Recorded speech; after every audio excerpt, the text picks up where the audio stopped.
Hoy quisiera hablarles de algunos enfoques sobre la creatividad que son contemporáneos.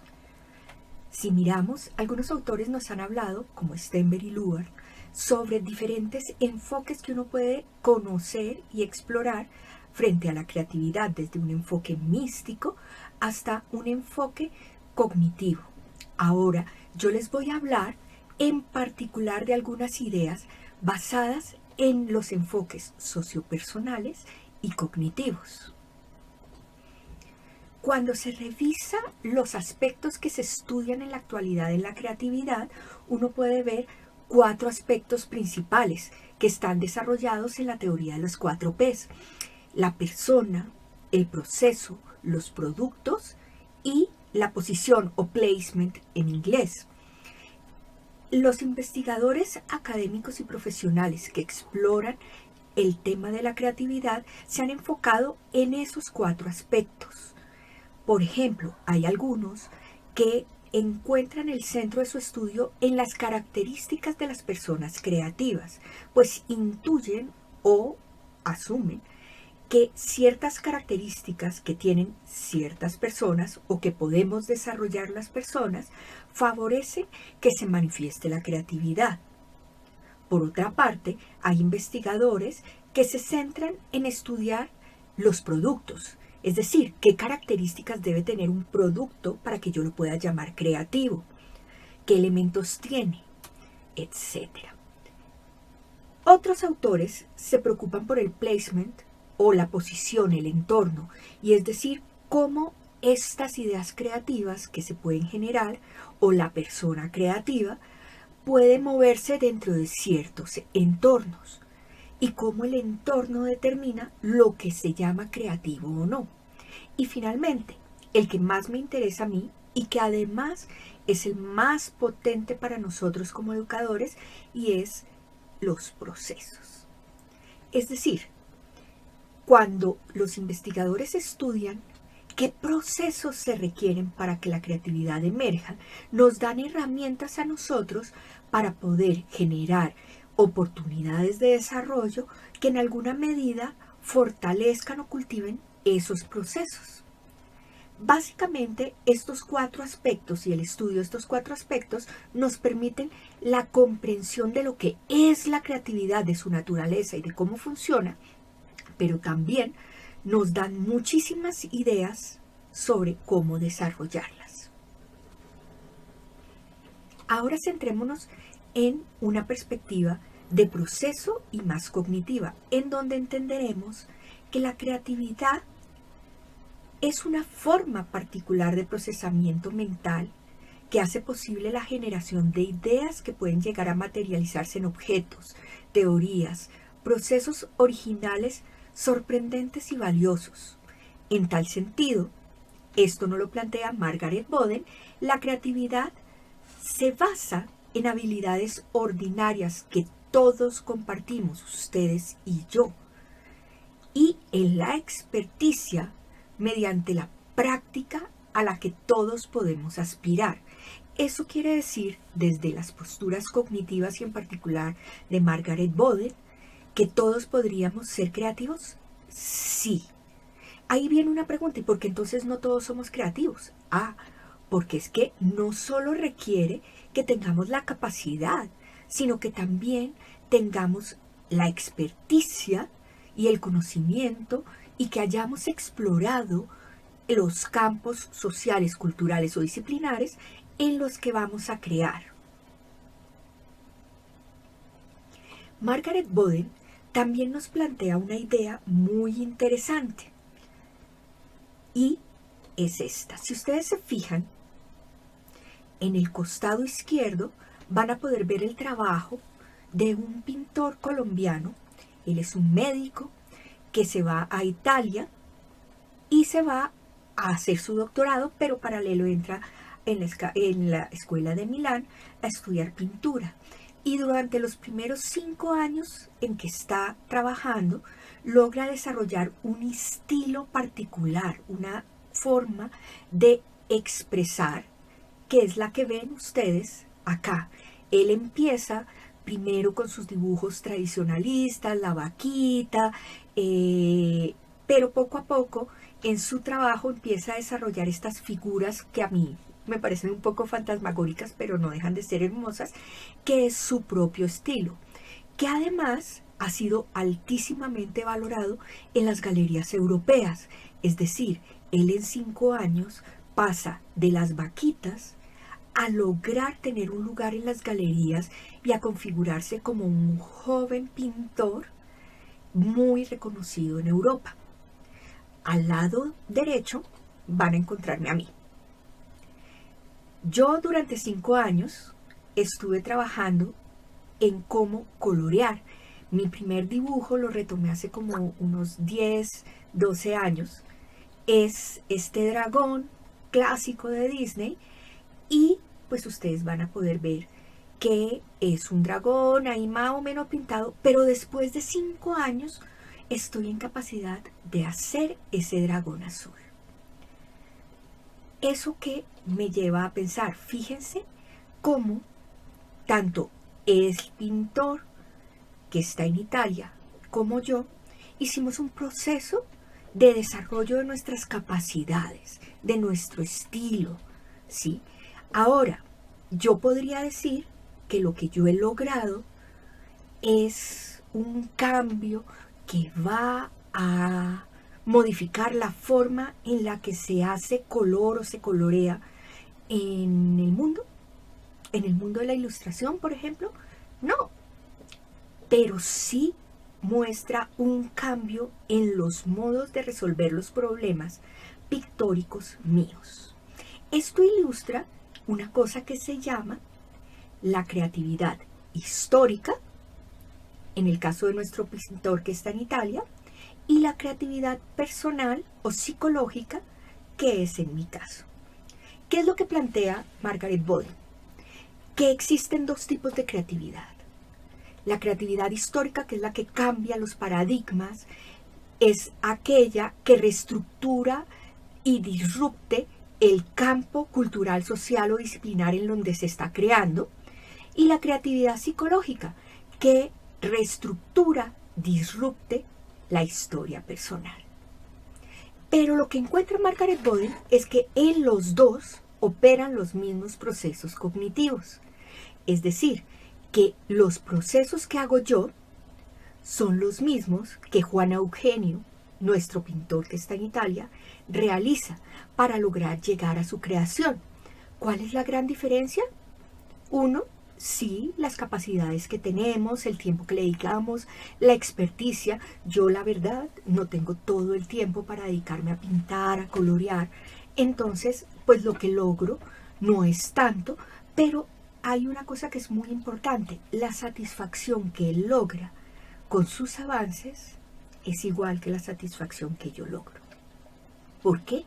Porque yo entiendo que estoy centrando y creciendo en mi propio proceso. Y eso me hace feliz. Ahora, quisiera hablarles un poquito más de mi proceso para ilustrar algunas cosas importantes de lo que nos plantea Margaret Boden. Hace poco estuve estudiando ilustración, hice un ciclo de 2 años en Casa Tinta y todo el proceso fue un proceso de desarrollar experticia. Experticia no solo en las técnicas, sino también en lo que implica ser ilustradora. Y hace unas semanas presenté mi exposición final, que podríamos llamarla la exposición inicial como ilustradora. Este es mi proyecto. ¿En qué consistió mi proyecto? Mi proyecto consistió en ilustrar unas ideas que tengo yo sobre educación y hacer con ellas unas postales, ¿sí? Y cada postal tiene un QR que va a un podcast. Fíjense una cosa, en términos de creatividad, lo que yo hice, ¿va a cambiar la forma en la que se hace la ilustración? No. ¿Es novedoso? Sí. Es novedoso porque las ilustraciones son diferentes a lo que ustedes van a encontrar. Tienen mi propio estilo. pero tiene una cosa muy particular.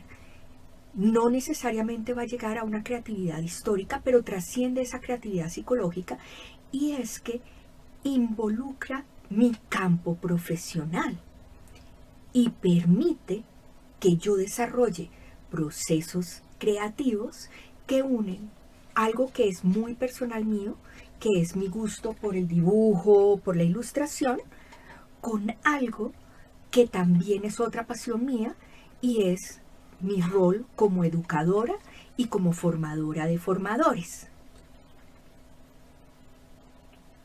Ahora, seamos honestos. Acá les presento a mis compañeros, y si ustedes ven, pues yo soy la veterana del grupo. Muchos de ellos están por hobby y están en el mismo plan que yo de desarrollar su gusto por la ilustración, pero también bastantes de ellos tienen el interés, la capacidad y el compromiso para desarrollarse como ilustradores. Es decir, yo no sé, quién quita que alguno de ellos en el futuro, en el final, sea una persona que transforme el campo de la ilustración, como por ejemplo lo hacen mis profesores en este proceso, que son personas que crean formas nuevas de ilustrar y que, vamos a ver qué dice la historia, pero están transformando el campo. Ahora, si se fijan, la clasificación que nos plantea Margaret Boden se nos está quedando chiquita para explotar y explorar y explicar qué es lo que pasa acá y los diferentes tipos de creatividad que se podrían ver. Y es por eso que unos autores como Baglietto y Kaufman nos plantean un modelo donde hay 4 diferentes tipos de creatividad. La creatividad mini C, la pequeña C o little C, la pro C y la big C o la gran C. La gran C corresponde a lo que Margaret Boden llama la creatividad histórica. Y la mini C, en conjunto con la pequeña C, podría acercarse a lo que Margaret Boden llama la creatividad psicológica. Miremos esto un poquito en más detalle. Si se fijan, la mini C habla de cambios en nuestra comprensión de espacios o impactos individuales. En este caso estaríamos hablando de mi habilidad como ilustradora, como artista. La pequeña C hablaría de impactos individuales en mi zona de influencia. La pro C hablaría del impacto en la organización del campo en el que trabajas, en la práctica profesional o en el mercado. Si ustedes se fijan, el producto final que yo creé, que son las postales, podrían tener una naturaleza de pro C, dependiendo de si logro, por ejemplo, que impacten en lo que es el campo educativo en el que yo tengo una esfera de influencia. Por lo pronto, impactan en la pequeña C, que son en mis amigos cercanos ilustradores. Y finalmente, la gran C, que es la que impacta en la cultura, en la sociedad y en el mundo. Nos podríamos preguntar si estas 4 Cs tienen relación. Frente a esto, Kaufman y Baglietto nos plantean que sí, que la una puede conducir a la otra. Para poder pasar de una a la otra, hay 3 elementos que se vuelven muy importantes. Por un lado, la retroalimentación que recibimos. Por otro lado, la práctica deliberada. Y finalmente, el tiempo. El paso del tiempo por un lado, pero también el tiempo que se le dedique a la creación. Esos 3 elementos serían catalizadores que permitirían moverse de un tipo de creatividad a la otra.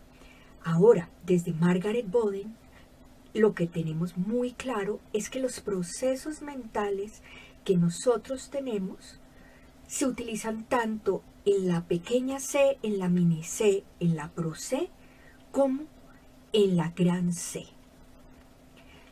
Algunos autores, como es el caso de González y Abad, empiezan a plantear que dentro del modelo de Kaufman y Bagueto faltaría un tipo de creatividad que es la que se produce en las aulas de clase, en las universidades, pero también en básica, en preescolar y en media. Él plantea que la mini C y la pequeña c, de todos modos por sus características, no responden a cómo se produce la creatividad en las aulas de clase. Si ustedes se fijan en esta tabla, básicamente la mini c se mueve en la esfera intrapersonal y la pequeña c en la interpersonal.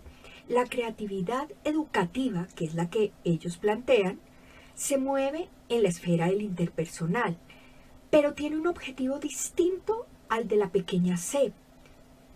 Si bien es cotidiana la pequeña c y pretende resolver los problemas del día a día, como por ejemplo el problema de cómo hago para desayunar hoy y crear con los recursos que tengo algo que sea medianamente balanceado, pero sin estallar mi presupuesto y hacerlo pues para mi familia, etcétera, a la pregunta académica, por ejemplo, frente a la creación de nuevos menús nutricionales a partir de lo que estamos estudiando en una clase.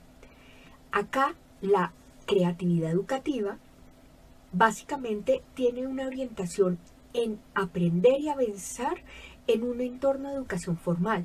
Si se fijan, la mini C podría moverse en un entorno de aprendizaje formal o informal. Puede ser novedosa para uno mismo, pero no necesariamente para las personas que me rodean o para el proceso de aprendizaje que estoy realizando. ¿A quiénes afecta? Fíjense cómo la mini C me afecta a mí. La pequeña c vendría a afectar al creador y una audiencia cercana, ¿sí? Pero la C educativa vendría a afectar al creador y al contexto en donde está realizando el aprendizaje, a una audiencia en el contexto educativo. Y estos autores también en su artículo nos plantean ejemplos de resultados creativos, como lo podemos observar en esta gráfica.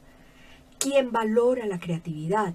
Por ejemplo, en la mini C es el creador el que determina, es decir, yo soy la que dice y la que se da cuenta que mis paradigmas han cambiado, que mi forma y mis modos de proceder han cambiado. En la pequeña c, las personas de mi entorno son quienes pueden determinar más fácilmente eso y yo mismo. Y en la C educativa, quienes pueden determinar o más fácilmente ver la emergencia de la creatividad, aparte de mí mismo, mis cercanos, son los maestros y otras personas que puedan, desde una perspectiva externa, evaluar la creatividad. Es interesante este concepto de creatividad educativa, hay que seguirlo trabajando, pero los invito a revisar el artículo de Abad y González, que está aplicado específicamente y es un estado del arte hacia educación superior, pero se puede transferir a la básica y a la media y a la preescolar. Ahora vamos a hacer una cosa distinta. Vamos a hacer un ejercicio. Les voy a presentar una carta. Quiero que la miren y piensen qué es lo que hay ahí. Paren un minuto el video antes de seguir e escriban lo que están viendo. ¿Qué hay acá?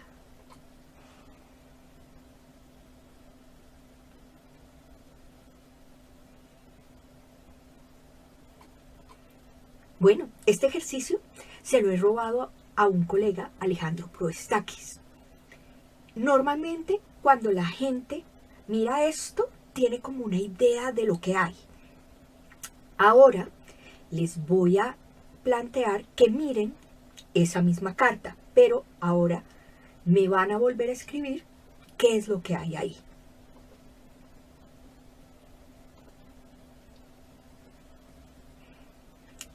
¿Están viendo algo distinto? ¿Están viendo algo que no habían visto antes? Paren el video si no han logrado ver algo que no habían visto antes. Bueno, en este ejercicio, este experimento que nos plantea Alejandro Proestakis, cuando vemos la tarjeta en modo vertical, normalmente la gente ve como el hombre elefante o algo por ese estilo, o un señor, alguien con como un sombrero, pero realmente no es una figura clara. Y al voltearla, esa misma figura muestra claramente un perro durmiendo, echado. Si no lo habían visto, ahora lo van a poder ver con lo que les acabo de decir. Con esto, ¿qué quería mostrarles? Algo que nos plantea Margaret Boden muy interesante, y es que la creatividad en buena medida también surge no solo de que metamos cosas nuevas en nuestra mente, sino surge cuando nosotros exploramos nuestros mapas mentales y en ese proceso de exploración los reconfiguramos para darles un sentido. Si se fijan, de esta imagen a esta hay la misma información, pero lo que hay es una reestructuración de lo que estamos viendo, que nos permite otorgarle un sentido diferente. Eso es lo que empieza a pasar con los procesos creativos, que nos permiten dar un sentido distinto y a partir de esas exploraciones y esas visiones nuevas, generar un nuevo producto. Por ejemplo, ¿cuál es el negocio de 3M? El negocio de 3M es pegar. Son los que se inventan muchas formas de cintas pegantes. Y en ese proceso están inventando, una de las personas que está trabajando inventa un pegante que no es muy bueno. Se supone que iba a ser un pegante súper poderoso, que no se despegara, y lo que logra crear es esto. El pegante del Post-it, que tiene una propiedad que no sirve para una cinta normal, y es que se despega fácilmente, pero tiene una propiedad muy interesante, y es que se pega y se despega, se pega y se despega, y dura bastante. ¿Qué tiene de interesante este ejemplo? Si ustedes se fijan, mientras las personas de 3M tengan en su cabeza que su negocio es construir formas de pegar que no se despeguen, cintas fuertes que se mantengan, ¿sí? Jamás hubieran encontrado que algo como el Post-it, que es uno de los productos más interesantes que tienen y más vendidos, y que por cierto fue un fracaso en su invención de un pegante resistente, pero como producto ha sido un producto que a nosotros nos cambia la vida. Yo no podría vivir sin Post-its, sin noticas autoadhesivas, porque yo ahí anoto todo, ¿sí? De hecho, hago muchos talleres con este tipo de hojitas, ¿sí? Y me cambia muchas formas de hacer mis actividades. Si ellos se hubieran quedado con la idea cuadriculada de que su negocio es el negocio de pegar cosas, jamás hubieran aceptado la idea de que un producto de ellos podría ser algo que se pega y se despega, ¿sí? Fíjense que ahí hay un cambio de perspectiva que te permite ver el mismo objeto. Fíjense que el Post-it es un pegante o es una hoja con un pegante que dura muchísimo, pero no dura muchísimo porque es fuerte, sino porque mantiene la posibilidad de adherirse, así se despegue y se pegue, se despegue y se pegue. Interesante, ¿cierto? Eso nos lleva a una idea que nos plantea Margaret Boden, y es que la creatividad surge no solo a partir de los problemas, ¿sí? Que serían uno de los detonantes más importantes de la creatividad, cuando yo tengo un problema y entonces eso me lleva y me motiva a tratar de resolverlo, o me obliga a veces, ¿no? Como les planteaba, como la pandemia nos obligó a inventarnos un montón de cosas. Pero también hay otra forma, que es la exploración de los campos disciplinares o culturales o sociales.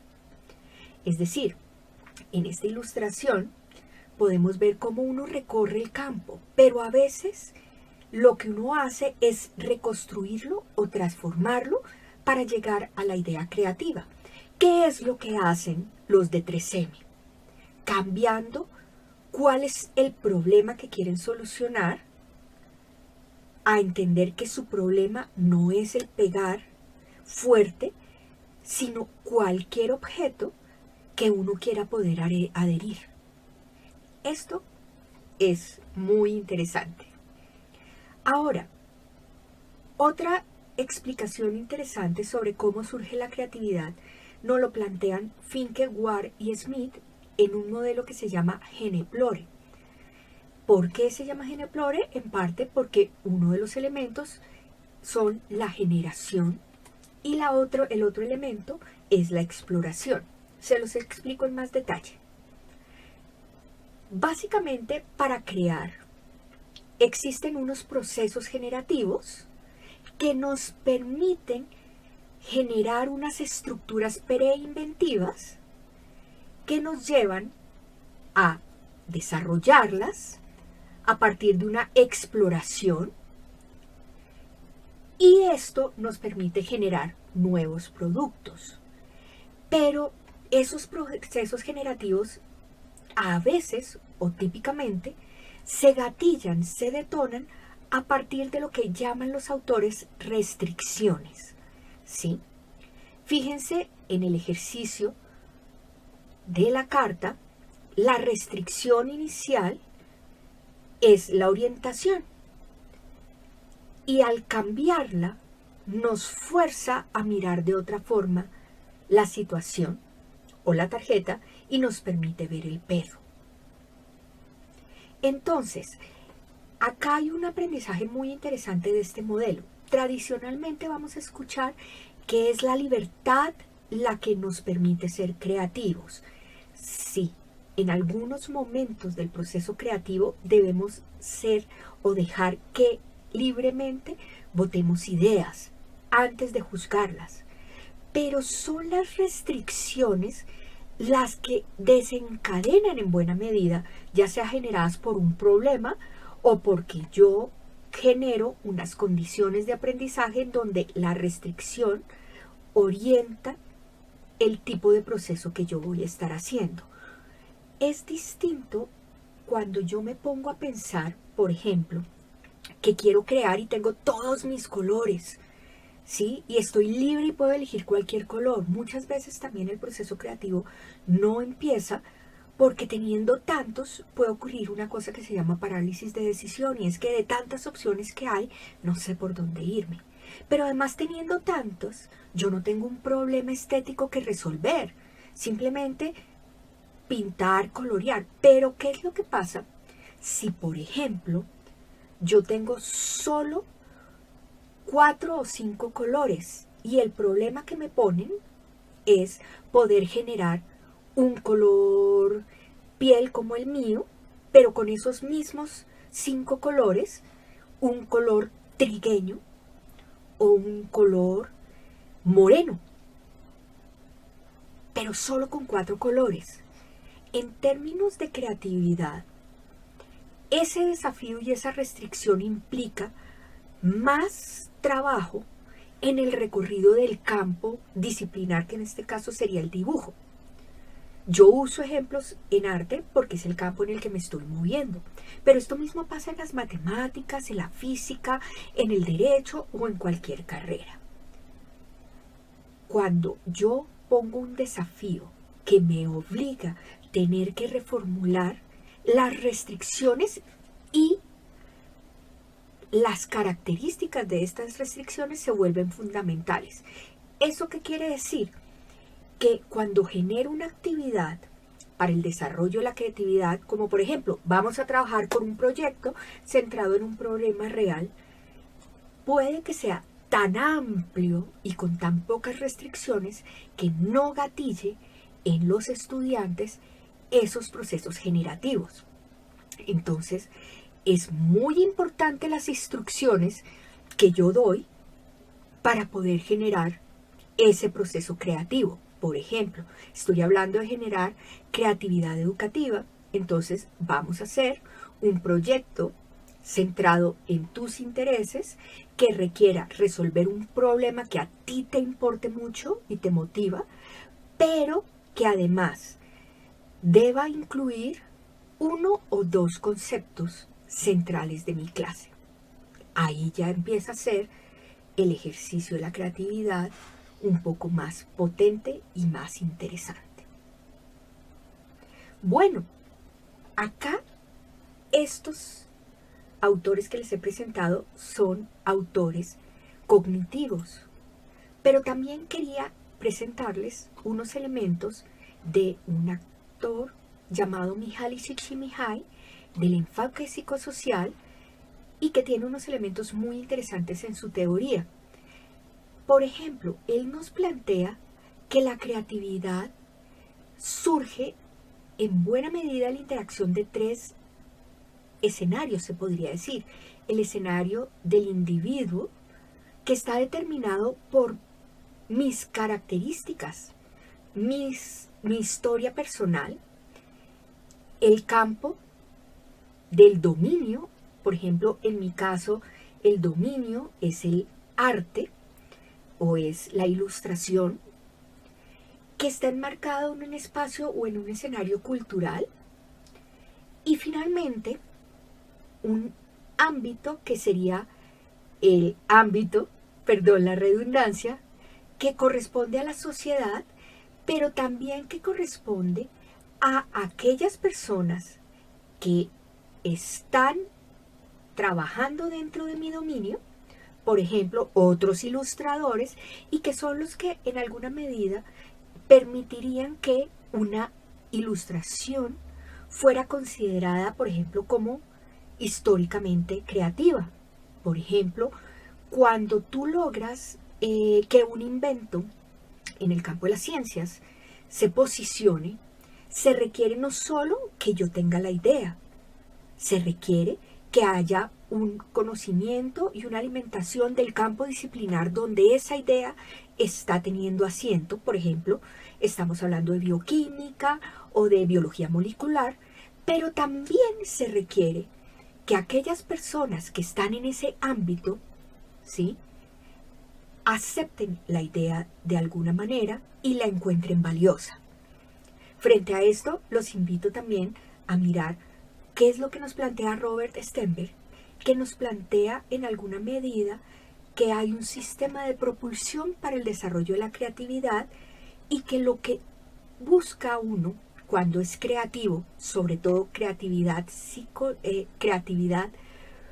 profesional y creatividad histórica, es lograr vender una idea que no era altamente valorada en el sistema, ya sea profesional o en los paradigmas, y se vuelve una idea, podríamos decir, preponderante, valiosa.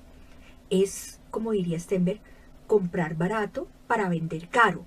No que las ideas que tengamos novedosas sean menos buenas, no.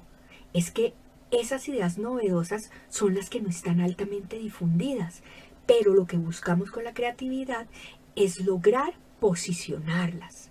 Y cuando una idea es altamente novedosa y sabemos movernos en el campo cultural, disciplinar o social, existe posibilidades de que pasemos a tener altos niveles de creatividad, entendidos como movernos o en la esfera de la creatividad profesional o en la esfera de la creatividad histórica. Sin embargo, cuando nosotros trabajamos en el aula, estos dos niveles no son nuestra gran preocupación. Nos sobra que preparemos a nuestros estudiantes, sobre todo si queremos trabajar en innovación y en emprendimiento, para poder enfrentar tanto los dominios como a las personas que se mueven en esos campos culturales, sociales y disciplinares. Finalmente, quisiera plantearles por qué me gustan todas estas teorías, más que una perspectiva romántica de la creatividad. Uno es que estos enfoques sociocognitivos nos permiten superar las limitantes de otros enfoques, como por ejemplo el poder explicativo. Si bien muchos de los ejercicios de los modelos pragmáticos de la creatividad son interesantes, no sabemos bien cómo funcionan. En cambio, con estos lentes o este enfoque, podemos comprender por qué pasan las cosas y qué aspectos debemos modular o mediar para lograr en nuestros estudiantes cultivar la creatividad. Por otra parte, me gustan porque reconocen nuevas formas de actuación creativa, es decir, no solo existe la eminencia en la creatividad, o no solo vamos a llamar creativo a algo eminente, podríamos hablar creatividad desde la propia vida. Y más aún, no solo tendríamos que hablar de la creatividad en función de cómo resuelve los problemas de nuestra sociedad, sino también desde el modelo de Mihaly Csikszentmihalyi o, por ejemplo, otros modelos humanistas como la creatividad me permite a mí sentirme bien conmigo mismo como seres humanos, como nos plantea Carl Rogers, donde la creatividad, o como nos plantea Maslow, se vuelve una necesidad vital. Es decir, no solo creamos porque necesitamos, no solo creamos porque nos gusta, sino también creamos porque es parte de nuestro crecimiento. Y finalmente, hay que entender que la creatividad está ligada a campos y dominios particulares. Es decir, yo puedo ser muy creativa, por ejemplo, María Caridad suele ser bastante creativa en la parte didáctica, ¿sí? O en la parte de artes, pero no tan creativa en el área de ingeniería o en el área de estadística, que la conozco, pero no tanto como para inventarme cosas ahí no me fluye. Y eso es importante entender. Nuestros estudiantes van a manifestar la creatividad en la medida en que les demos posibilidades, pero no se les va a hacer fácil necesariamente en todos los campos. Y eso es algo que tenemos que tomar en cuenta. Bueno, los dejo con estas ideas.